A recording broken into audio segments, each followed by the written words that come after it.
Hey, what is up guys? Welcome back to another video, and in this video we are going to be continuing on with our Swift programming tutorial series, and in this particular tutorial we are going to be taking a look at dates in Swift.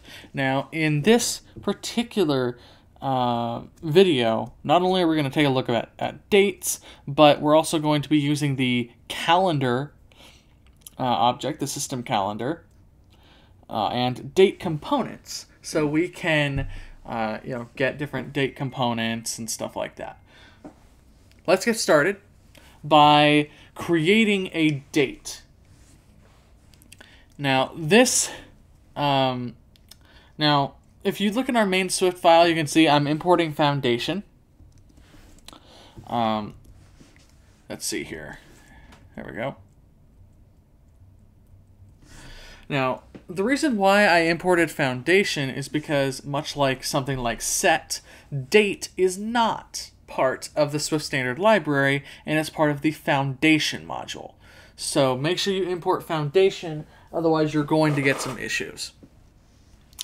First, I guess, instead of creating a date, what we need to do is create a calendar variable, and we're going to be using this quite a lot. So calendar is basically just the system calendar. It allows us to do different calendar calculations, and you'll see why we need it in as we move through the video here. So I want you to go and say var calendar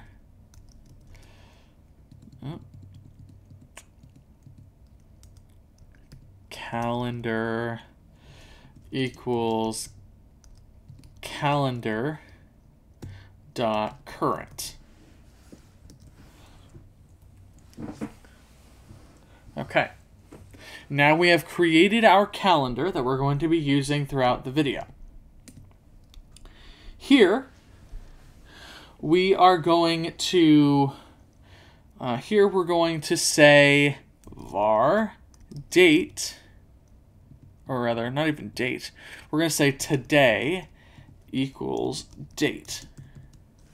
All right, so what we just did here when we said var today equals date opening closing parenthesis is we basically just created a point in time that refers to the current date and time. Okay, a current point in time that is just today's date and the current time. That's all that does. All right. Now, let's create a second date. And this date we're going to create using actual date components that we specify. So, we're going to say we just want to use the year, month, and day to create this object. We can say var past date equals, we'll say calendar dot date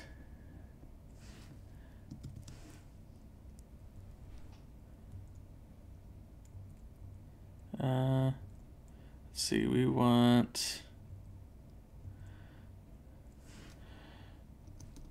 from, there we go, from date components.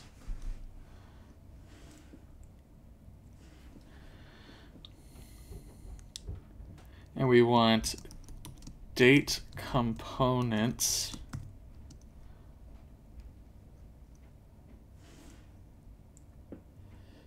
here. We want inside of our date components here, we want year, we'll say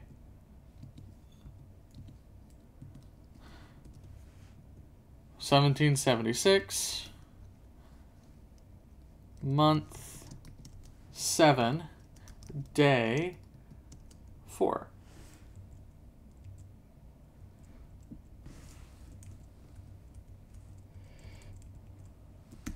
All right.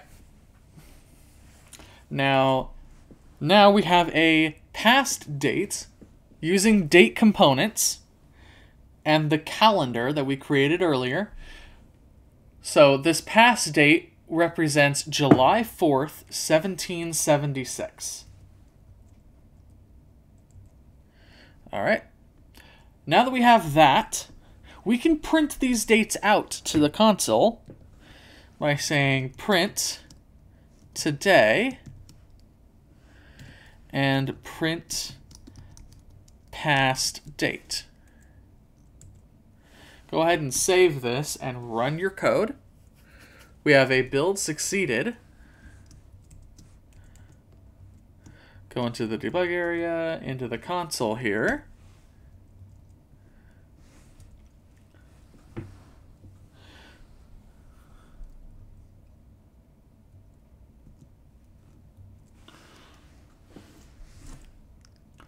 We have July 4th, 1776 as an optional. Now, I'm not sure. Okay. So this this calendar.date method, you can see inside of our console it returned an optional. So this is assuming, right, that you get your date components and stuff like that from some other place where you might not have valid components. So what I want you to do is I want you to use nil coalescing to just say, if this is nil, initialize this as today's date.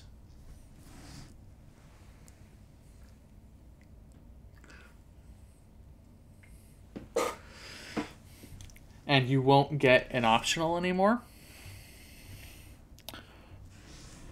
I'm going to comment out our past date here, and we will run our code again to make sure that we get everything we want in our console here. So I'm going to go in there, into the console.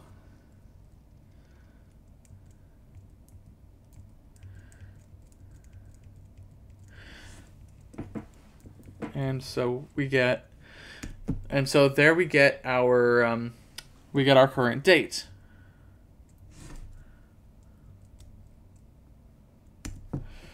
Let's now go ahead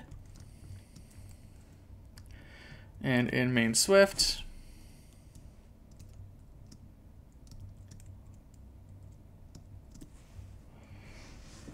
let's uncomment that. Run it again.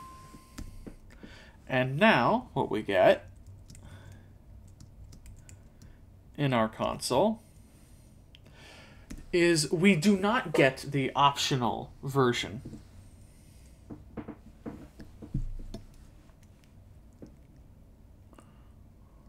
All right. Now you can see our current you can see that our current date and our past date, they each have the same, they have their own individual like times here, but you don't need to worry about that. We're just focusing on the date portion. All right. So with that, we can go back into our main Swift file.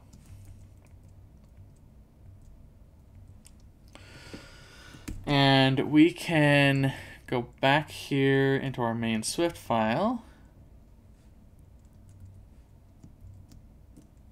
Let's say we want to find the, let's say we want to find the time interval between these two dates.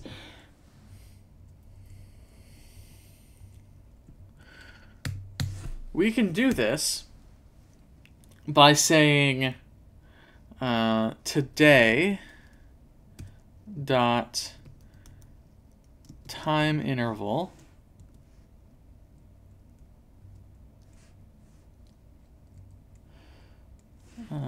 time interval since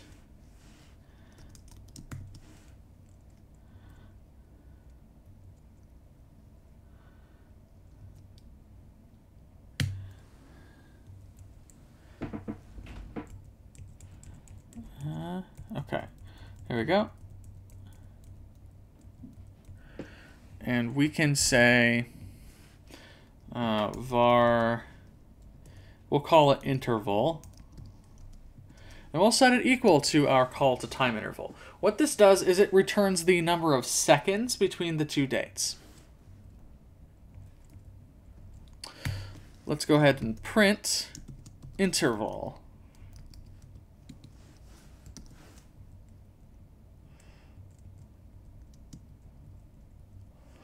And I'm going to get rid of the statements for printing the two dates that we've created here. We'll save this, and we will run it.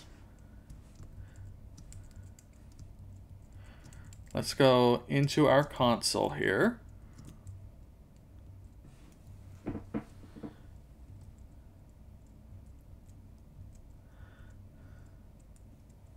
And you can see we get that we get a pretty large number.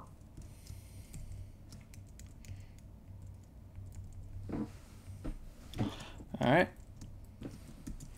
But we can convert it to, say, years.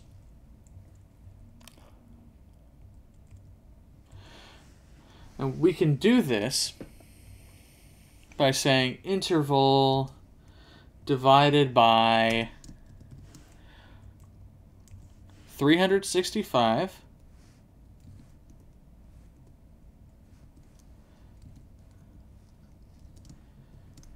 times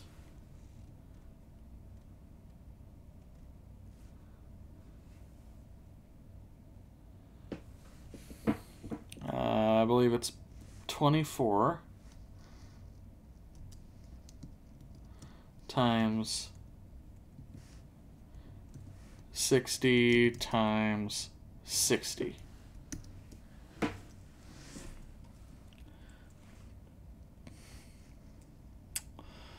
And we can then run our code again.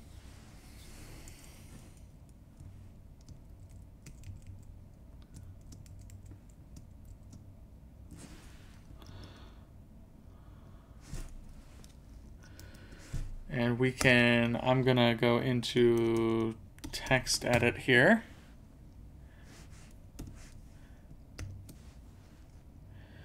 And inside of text edit, we get 247 point whatever, right? And that is how many years since that particular, how many years in between each date.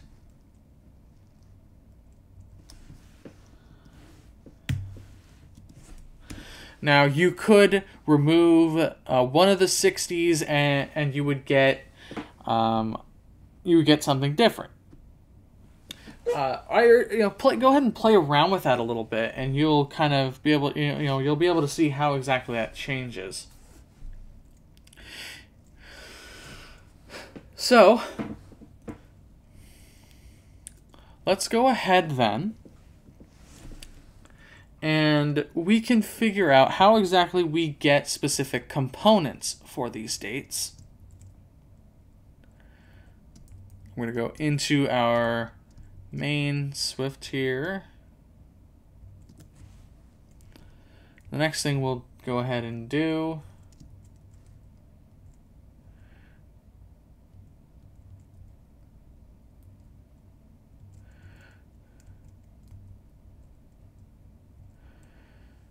I'm going to get rid of everything after the current date. All right. So now that we have this, what if we only want to get, let's say we want to get the day of the week from this variable, from this date. Well, we can do this by saying var day of week equals calendar dot date component.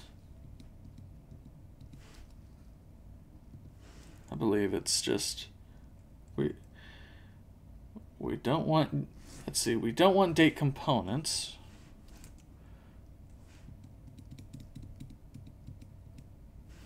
Let's try just component. There we go. There we go. Component. We want dot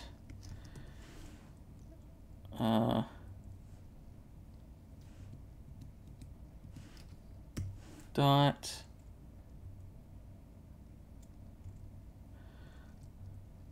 we want weekday. There it is. And we want from let's say today.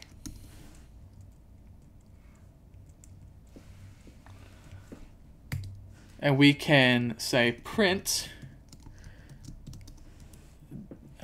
day of week. And we can save this, run our code. Let's go ahead and go into our console.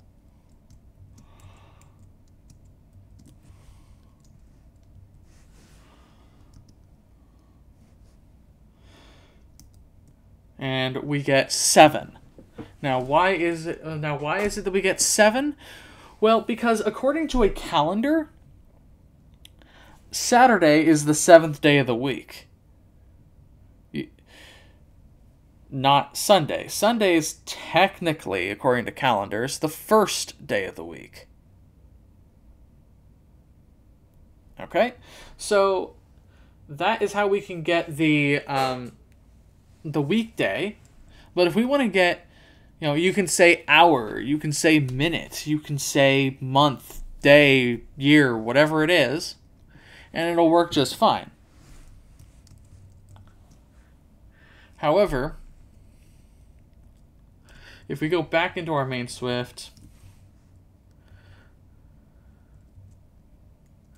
let's say we want to get various components here. Let's say we only want the date parts of it. We don't want anything to do with the time or anything like that. Well, we can do that by saying var date only equals calendar dot date components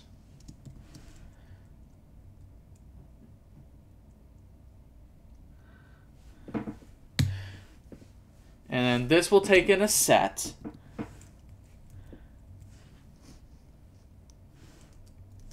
And in here, inside of these opening and closing square brackets, we can specify which components we want. And we want the month, day, and year. And we want to get that from today.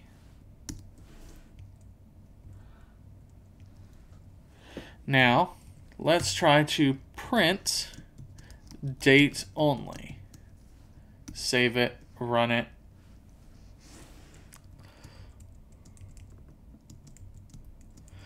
Go into the console.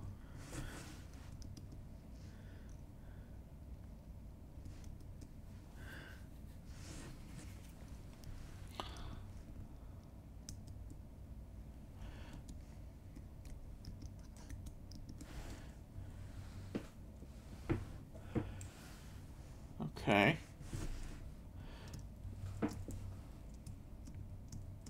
Let's figure out what we did wrong here. Okay.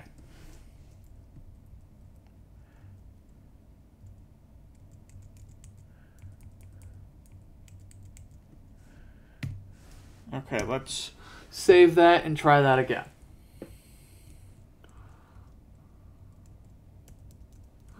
Okay, there we go. We're good now. Go into the console here. We can save that. And we get those components printed. Now, you can see we also get is leap month, even though we didn't ask for it. But it is but that comes along with the month. And you can just ignore that if you would like. If you don't need is leap month, just ignore it. Right? So let's go back into Xcode.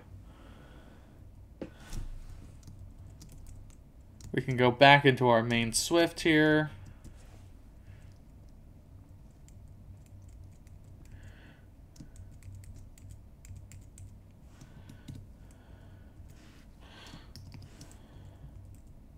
We can say month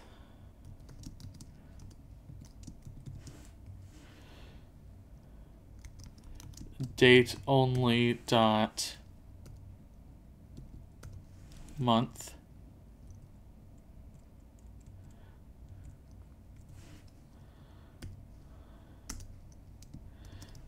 day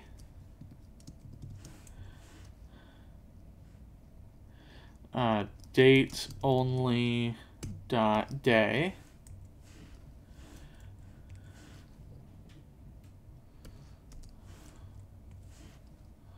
and year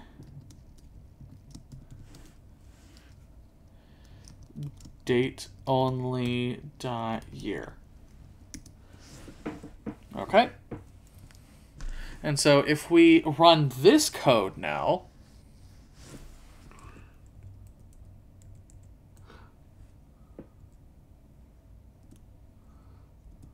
we get a warning that tells us, oh, yeah, string interpolation does so-and-so. Well, if we go into our console, you'll see why.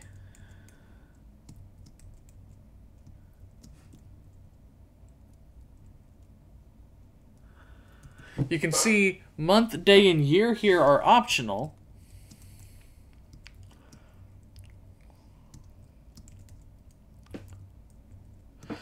And the reason why they're optional is because when you specifically select date components, you could just like not select them, and therefore they wouldn't have a value. So they're going to be nil, right? So if you want these to, like, if you want everything to not be optional, you'll have to unwrap them somehow.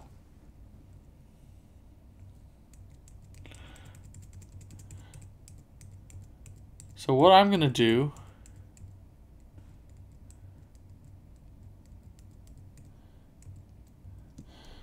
is I'm going to force unwrap them because I know that these components are in fact there.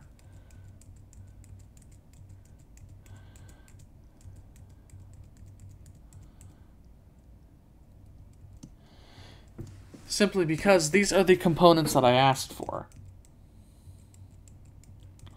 So let's see, dot year, exclamation point, save it, run it.